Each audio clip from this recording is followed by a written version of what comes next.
ఒక కీలకమైనటువంటి అంశం ఏంటంటే ఇప్పుడు తెలంగాణలో తొక్కిసలాట మరణం.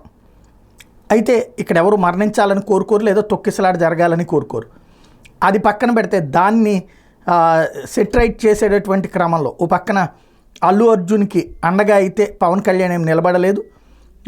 తనకి సంబంధించినంత వరకు సైలెంట్గానే ఉన్నారు. అది పక్కన పెడితే ఇప్పుడు పవన్ కళ్యాణ్కి సంబంధించినటువంటి తాజా టూర్ సందర్భంగా తొక్కిసలాట జరిగింది అన్నటువంటి అంశం ఇది పత్రికలు కానీ టీవీలు కానీ ఎక్కడ హైలైట్ చేయాలి. ఒక జర్నలిస్ట్ టచ్ చేయడం వల్ల తెలిసింది. ఉప ముఖ్యమంత్రి పవన్ కళ్యాణ్ పర్యటనలో తొక్కిసలాటలో స్పృహ తప్పింది ఒక బాలిక. ఉప ముఖ్యమంత్రి పవన్ కళ్యాణ్ గొడవరు రోడ్లో పరిశీలించడానికి వచ్చినట్టు సందర్భంగా జరిగింది.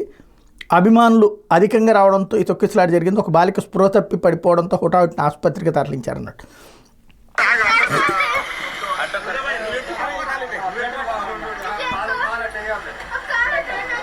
ఏం కాలేదు, కాకపోతే ఆ తొక్కిసలాట అన్నటువంటి దాంట్లో సరి చేశారు. ఆమెకి బాగానే ఉంది. కాకపోతే ఏంటంటే ఈ తొక్కిసలాట అన్నటువంటి పాయింట్లు ఇప్పుడు వరుసగా చర్చకు వస్తున్నటువంటి సందర్భంలో ప్రత్యేకించినటువంటి అంశం.